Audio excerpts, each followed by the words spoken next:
Hello, hello, hello. How are you guys doing today? Okay, so this is my video reacting and reviewing the two recovery books that I picked for last month, and also announcing the book that I'm going to read for March, if you guys would like to read it with me.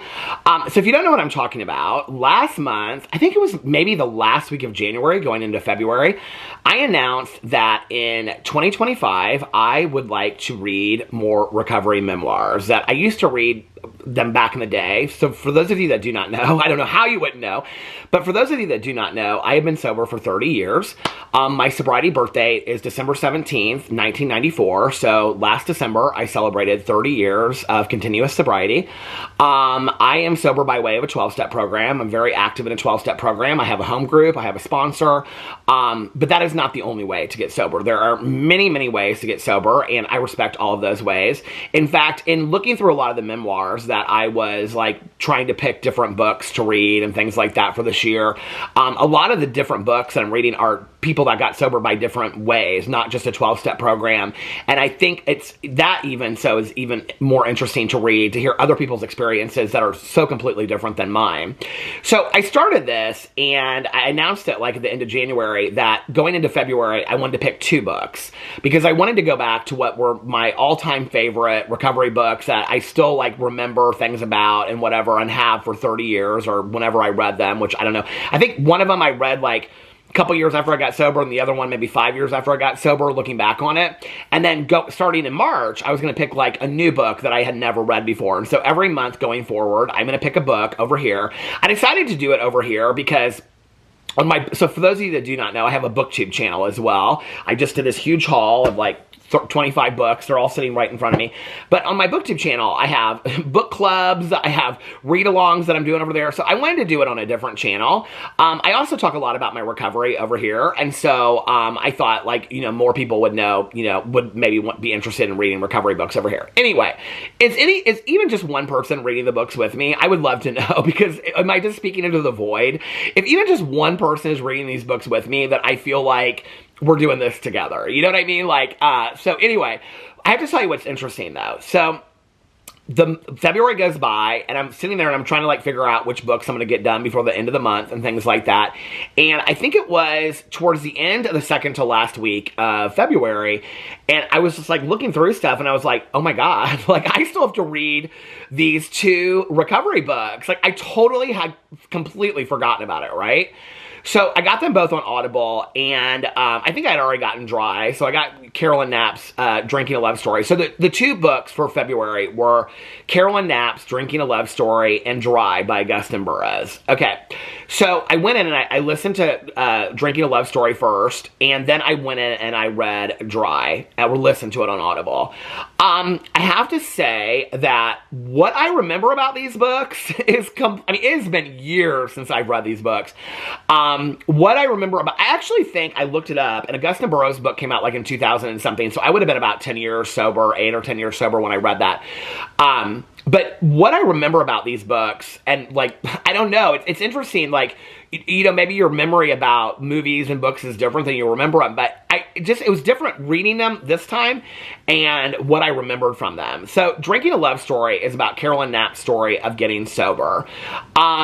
What I remembered it being about was, I remembered it being about her getting sober at the beginning and then telling a lot about, like, her sobriety journey and things like that. That is not what the book is about. I had kind of forgotten about that. The book is, and I have to, as I'm listening to it, I'm like, I think my mom was the one that recommended this book to me, because this book is definitely more my mother's story than it was me. So for those of you that do not know, my mom got sober 6 months after I did. Her sobriety birthday was June 2nd of 1995. And when she passed away, she was a month short of 13 years of continuous sobriety. And so I think she recommended the book to me. The book, when I listened to it this time, was so much more my mother's story. There were bits and pieces that I definitely related to as an alcoholic and an addict, but it was so much more, I don't know, like, it is really definitely, I think, not to be gender specific, I think anybody could get anything out of this book, but it's definitely written for women. It definitely is. And I remember my mom really, really relating to this book when it came out, and just it talks a lot about relationships and specifically what women do in relationships for men and things like that. It also talks a lot about eating disorders, which I did not remember it talking about at all. It talks a lot about her eating disorders in there and being cross-addicted and things like that. The book is fantastically done. It's absolutely fantastically done. It's interesting because if the book was written today, I don't know that she would write it the same way that it was written back then. A lot of the things that are interesting to me is that throughout the whole book, she talks a lot about what 12-step program she's in. If you read a lot of like modern day books from people's points of view that are in a 12-step program, they'll say meetings, they'll say 12-step program, they'll say sponsor, they'll say steps, but they don't specifically say specific things about which 12-step program they are because we're not representatives of any 12-step program. And that's kind of something that we've learned over time. She wouldn't have known that at that time because she was one of the very first memoirs that ever came out. I mean, one of the very first like 12-step memoirs that ever came out.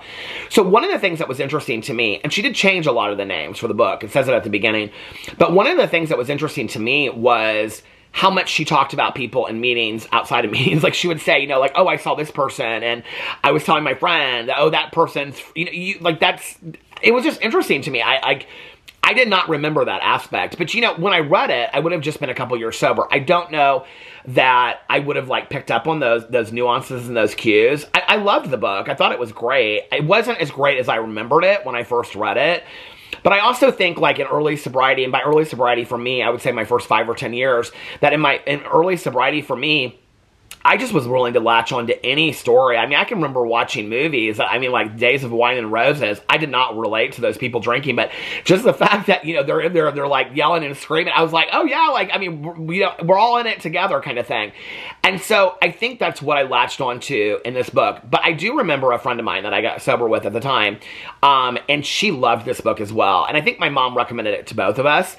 And when I was reading this book, it really reminded me of her story a lot. And so, you know, I think that I remember having a lot of conversations with my mom, with my friends, reading this book. So the book for me was very nostalgic. I thought it was well done. It was interesting because she says in there, I thought she got sober a lot younger than she did, but she says in there at some point, I was still like 5 years out from getting sober. I thought it was really, really well done.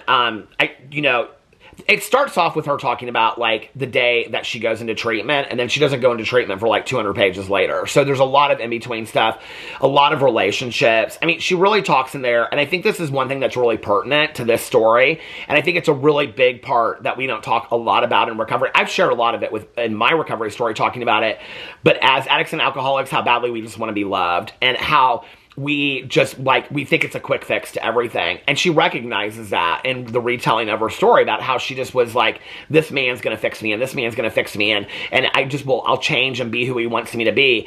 I was that person, you know, I was that person even after I got sober. I've shared the story that one of the recommendations of the 12-step program is that you don't get into a relationship for your first year because you have nothing to give. You have nothing to give in a relationship, and you need to really just focus on yourself.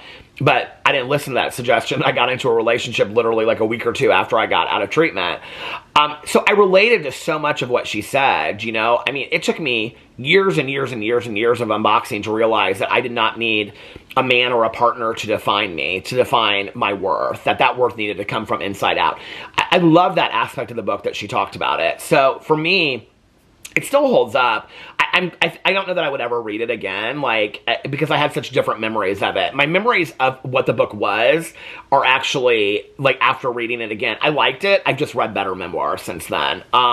Blackout, Remembering the Things I Drank to Forget, is probably now my top. Well, that and Dry. I really like Dry. So I read Carolyn Knapp's Drinking a Love Story, and then I went in and I listened to Dry by Augusten Burroughs. Okay, first of all, when I met my husband, Augusten Burroughs was his favorite author. He's read everything by him, Wolf at My Table, The Wolf at the Dinner Table, or whatever it's called, and Dry, and Running with Scissors, and all that kind of stuff. I had not read, I bought a couple years ago an Augusten Burroughs book, but I hadn't read an Augusten Burroughs book in years. I forgot how, like, literally laugh out loud hilarious he was. I was like, one night, I was like downstairs, Alex, my husband, was asleep upstairs. I was like cleaning the kitchen, lighting candles and stuff in the kitchen. I was like literally laughing out loud. He is so funny. He is absolutely so hilarious. And I was like listening to it, while I was cleaning the kitchen, and I do so relate to his story as a fellow gay man getting sober. I think that's why the book, I think it really resonated with me at the time that I read it, because there literally were no gay recovery memoirs at all out there when I got sober. There weren't really, I mean, there were specific gay meetings, but there weren't tons of them. Not like today. I mean, today in any 12-step program, there's huge communities of LGBTQI plus people, but when I got sober, there really weren't. And so I think that maybe that's why the book meant so much to me. In retrospect, I thought the entire book took place in treatment. I don't know why. I just remembered the teddy bear, so he gets this teddy bear. I remember the teddy bear being a bigger deal too. So if you didn't read the book, they give him this teddy bear to hold on to, and he sleeps at night. Like one group member gives it to another group member, but I remember the book being almost solely about him being in treatment, and it's not. It's about him being an advertising agent, and then basically his work forces him to get sober and go into treatment, and he doesn't really think that he has that big of a problem. He knows he has a problem. I think that's the other part I related to, was that, like, I always said, like, people would say to me, you have a problem, and I'd say, I don't have a problem, you have a problem with my drinking. I don't have a problem with my drinking. I mean, I knew it was bad, but, like, anyway, so I think that's part of what I related to. It's not until he gets into treatment that he realizes really, like, how severe his drinking is. And he goes to treatment. What I loved about the treatment part of it, and the treatment part of it is really just a third of the book, is how he meets people that he stays close with throughout sobriety, because that was also my story too, was, I was in treatment for 35 days or something like that, and the people that I went through treatment with, were people that we got this immediate, I mean, it's basically the sinking ship theory, that you're all going in this very unique situation together. And I can remember when I got out of treatment, I remember sitting in a group, and my counselor at the time, who's still one of my very dear friends, I said to her, what's like the success rate? She said 1 in 30 will make it. And I remember looking around the room, and there was like 30 of us in there. And I can remember saying to myself, and I didn't even really want it that bad, I was like, I'm going to be that 1 in 30. The sad part about that is, if it wasn't like there was just 30 of us, like every day, 1 or 2 would go, 1 or 2 would come. So over the course of me being in treatment 30 to 35 days, the last time, that was my 5th treatment, I probably met 60 people in treatment. Out of that 60 people, so after I got out of treatment, there was a meeting that there was an alumni meeting, and there was a breakfast meeting that we would go to every week. We made this commitment, we're going to go to it. The first week, it was like the majority of us were there. The next week, it was like half of us. The next week, I can remember at the end of the first month, it was like literally me and like 3 other people. And to this day in Indianapolis, at 30 years, I'm still sober in one program, and 2 of the guys that I went through treatment with, one sober in one program, another one sober in another program, and I don't really know where the other people are. I mean, it makes me kind of sad even thinking about it, in all honesty. Some of them through the years, I've ran in and out of, seen them in meetings when they'll be like, oh, I have 5 days. I'm like, oh, we went to treatment together. They'll come up to me and be like, oh yeah, it's great to see you, But the majority of them, I don't know what happened to them, and it makes me sad, because there's a connection that you have. I remember we did this, like in recreational therapy, we did this thing where we had to like kneel on, I mean, it's like, all got men and women together, and we had to like kneel down in front of somebody and say, I don't know why I remember this one thing, but it was like the one moment, it reminds me of the movie Clean and Sober. It was like the one moment that like I finally was like, I can have fun without drugs and alcohol. And we had to kneel in front of somebody, and we had to say, hold their hand. And we both had to look at each other and with like a straight face and say, I love you, baby, but I just can't crack a smile. And we had to just like look at him, and you couldn't laugh. And the first person that laughed was out, and then it was like down to the final 2, and they like, I don't know, got some special candy or something like that.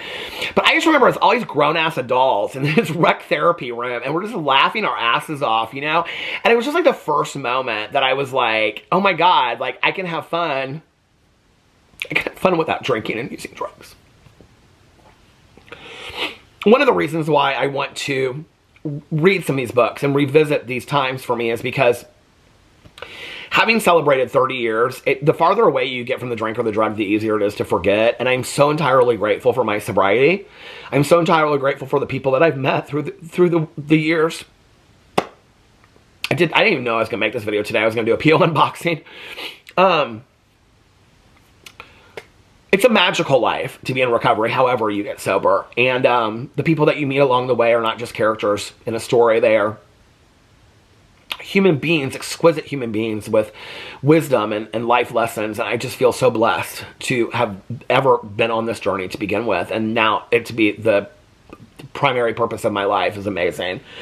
So I read Dry, and you know, the hardest part was, so if you haven't read it, he has this guy that he was interested at one point, and the guy is not interested. Anyway, they become best friends, and the guy ends up dying of AIDS. And it's his emotion attached to it and his moving through the grief. And I think that that's one thing that if I could really explain to people what recovery is about, is that, you know, drugs and alcohol mute us. And I think the big misconception about 12-step programs, other than it's a cult or that you have to believe in a certain God or that it's all from the Bible, because none of that's true. I mean, cults force you to stay. Nobody forces you to stay. They'll say to you, if you don't want to come back, don't come back, you know? And, you know, they said, well, happily refund your misery if you want to go back out there and start drinking again. I think had I had to believe in any certain God, I don't think I'd be sitting here sober today. I was told to take what I like and leave the rest and come up with my own concept. But I think that one of the biggest misconceptions is that it's literally about drinking and drugs, and that is not it at all. 12-step programs are designed for living. 12-step programs, any 12-step program for whatever issue, only the first step has anything to do with the issue at hand. Every other step has to do with working on ourselves internally, you know, fixing ourselves, you know, our character defects, making amends, and being of service for others. And that's what every 12-step program is about. And I think that that part for me was so powerful. And he's so resistant to going to meetings in there anyway. And that was a huge part of my story, was that I was so resistant before my last treatment. Even my last treatment, I didn't really want to go to meetings. And so I was so resistant to it. I was willing to put anything in my body. I was willing to put any pill, any drug, any alcohol in my body to make me feel differently. But I wasn't willing to do anything that would help me.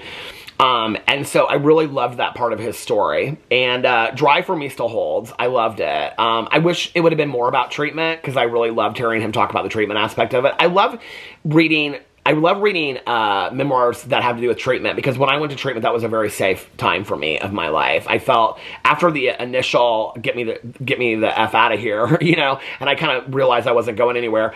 Then it felt very safe for me. And so I love watching movies and TV shows and documentaries and reading memoirs or books about treatment experiences. If you have any recommendations, please put it in the comment section below, because it reminds me of what that time was, you know, and I love that.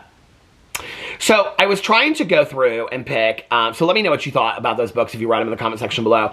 I was trying to go through and pick like a really great book for next month. And I actually pulled up this article. Hold on a second. The article is called, it's on Entertainment Magazine, The 15 Most Powerful Memoirs About Addiction and Recovery. And it has on here The Recovering Intoxication Aftermath by Leslie Jameson. And then it has Carrie Fisher's book, Wishful Drinking, which I've never read. On Audible, it's like 3 hours, so I was thinking about that. How to Murder Your Life by Kat Marnell. I've wanted to read that book for the last couple years. But then it came up to We All Fall Down by Nick Sheff. And I started reading this because I read Beautiful Boy by David Sheff, his father, years ago. And it says, in his follow-up to his first memoir, Tweak, and I was like, I've never read Tweak. I was like, I read Beautiful Boy, which if you're a parent or a family member or a friend of an addict or an alcoholic, Beautiful Boy is a fantastic autobiography about setting boundaries and limits and the hell that we as addicts and alcoholics take our family members and loved ones through, because we do. And that's ours to own. But I had never read Tweak, which was his son, Nick Sheff's book that he came out with after his dad, David. And they actually go on tour and speak about it together. So I was like, I have it downstairs somewhere, but I'm going to get it on Audible. I was like, let's read Tweak. So the book for March is Tweak by Nick Sheff. He spells his name N-I-C, and it's S-H-E-F-F. And the book came out in February 19th of 2008. And it's called Tweak, Growing Up on Methamphetamines. And I will tell you this, like when I read Beautiful Boy, it's a lot about a father's dealing with his son's meth addiction. But, you know, meth was not my drug. The tripod fell. Meth was not my drug of choice, but I don't think that it matters whatsoever in reading it. I think the sentiment is the same. You know, I am a believer that that addiction overall affects family members and friends the same way. And I think that we can learn a lot by hearing other people's stories. I've said this so many times in my videos, and it's just such a truism to my life. I think it's important, is that because I've had so many friends of mine that have died from opioid overdoses and heroin and things like that, I was not a heroin addict, but the reason that I was not a heroin addict was that nobody ever introduced me to heroin. If anybody had ever introduced me to heroin, I do believe that I probably would be dead, in all honesty, and I do believe that I would have ended up being a heroin addict. I used the things that I was introduced to. I used the things that were most easily accessible to me. I definitely consider myself a garbage pail addict, and that I would use anything to mute me, to make me feel differently, to make me happier, to make me not feel emotions. I just wanted anything to make me feel differently than what I am. So just because maybe you haven't, haven't used methamphetamines doesn't mean that we can't learn something from the story.